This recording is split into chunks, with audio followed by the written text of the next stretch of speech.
السلام علیکم دوستو، میرا نام ہے اسامہ رشید اور آپ لوگ دیکھ رہے ہیں یوٹیوب چینل انفوٹیک ہب۔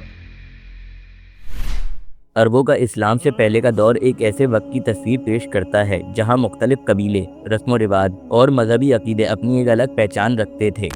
یہ دور جاہلیہ کہلاتا تھا، جس کا مطلب ہے جہالت کا دور، یعنی ایسا وقت جب لوگ حقیقی مذہبی تعلیمات اور اخلاقی اصولوں سے دور تھے۔ مگر یہ تصویر اتنی سیدھی نہیں تھی۔ عرب معاشرہ اپنے اندر بہت سے پہلو رکھتا تھا جو اسلام آنے کے بعد مختلف طور پر بدل گئے تھے۔ عرب جزیرے میں مختلف علاقے تھے: حجاز، نجد، تہامہ اور یمن۔ حجاز کا علاقہ سب سے زیادہ اہمیت رکھتا تھا کیونکہ یہاں مکہ واقع تھا، جو صرف تجارتی مرکز ہی نہیں بلکہ مذہبی روح کا مرکز بھی تھا۔ مکہ میں قریش کا قبیلہ بڑے عرض و رفاقت سے آباد تھا۔ یہ قبیلہ اپنے اندر مختلف خاندانوں میں تقسیم تھا، جن میں سب سے مشہور بنو ہاشم، بنو امیہ اور بنو مخزوم اور بنو عبد الدار تھے۔ ہر خاندان کا اپنا مختلف مقام تھا، مگر کعبہ کی نگرانی کا شرف بنو ہاشم کے پاس تھا۔ اسی خاندان سے حضرت محمد صلی اللہ علیہ وسلم بھی تعلق رکھتے تھے۔ قریش کا قبیلے اپنے تجارتی راستوں کی وجہ سے پورے عرب میں مقبول تھے۔ ان کا تجارتی سفر شام اور یمن تک ہوتا تھا۔ یہ تجارت ان کی دولت کا سب سے بڑا ذریعہ تھی اور اس وجہ سے مکہ ایک عظیم تجارتی مرکز بن چکا تھا۔ بنو ہاشم ایک شریف اور مکرم خاندان تھا جو مہمان نوازی اور کعبہ کی دیکھ بھال کی ذمہ داری رکھتا تھا۔ دوسری طرف بنو امیہ سیاست اور دولت میں آگے بڑھنے والا خاندان تھا۔ بنو مخزوم ایک اور مکہ کا طاقتور قبیلہ تھا جو لشکری صلاحیت اور سیاسی اثر کی وجہ سے مشہور تھے۔ یہ تینوں خاندان آپس میں مختلف معاملات میں مقابلہ کرتے رہتے تھے، جو بعد میں اسلامی تاریخ میں بھی نمایاں ہوتا ہے۔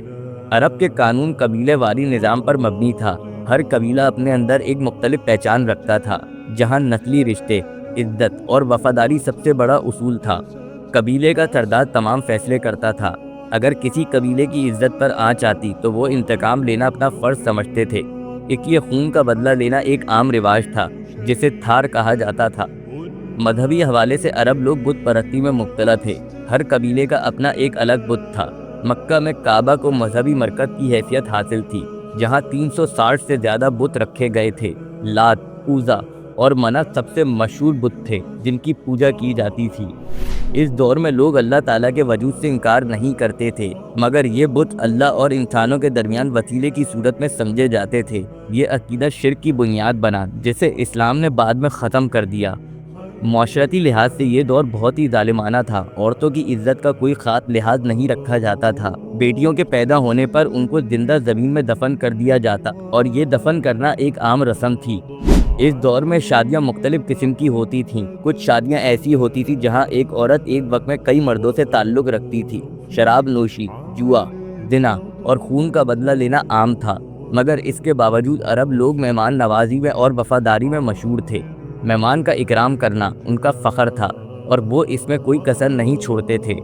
اس دور میں کچھ ایسے بھی لوگ موجود تھے جو توحید کا پیغام مانتے تھے۔ انہیں اہل فطرت کہا جاتا ہے، جیسے حضرت ابراہیم علیہ السلام کی تعلیمات پر چلنے والے لوگ۔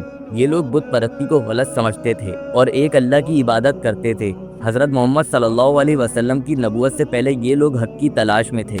مکہ میں سالانہ میلہ لگتا تھا جسے سوق و عکاظ کہا جاتا تھا۔ یہ ایک بہت بڑا تجارتی اور ادبی اجتماع ہوتا تھا جہاں مختلف قبیلے اکٹھا ہوتے، تجارت کرتے اور شاعری کا مقابلہ کیا کرتے تھے۔ شاعری ان کے لیے فخر کا معاملہ تھا اور بہترین شاعری کعبہ کی دیوار پر لٹکا دی جاتی تھی، جسے ملاقات کہا جاتا تھا۔ اسلام آنے سے پہلے یہ منظر ایک کلچر کا تصور پیش کرتا ہے جو مختلف عبادتی عقیدوں اور رویوں میں گرا ہوا تھا۔ جہاں ایک طرف ظلم، بت پرستی اور جہالت تھی تو دوسری طرف مہمان نوازی اور وفاداری جیسے رویہ بھی موجود تھے۔ اسلام نے آنے کے بعد اس جہالت کو دور کرتے ہوئے ایک نیا نظام قائم کیا جو انصاف اور توحید کا پیغام دیتا تھا۔ اگر آپ لوگوں کو ہماری یہ ویڈیو پسند آئی ہو تو لازمی ہمارے چینل کو سبسکرائب کر دیں۔ ابھی کے لیے ہمیں دیں اجازت، اپنا بہت سارا خیال رکھیے گا۔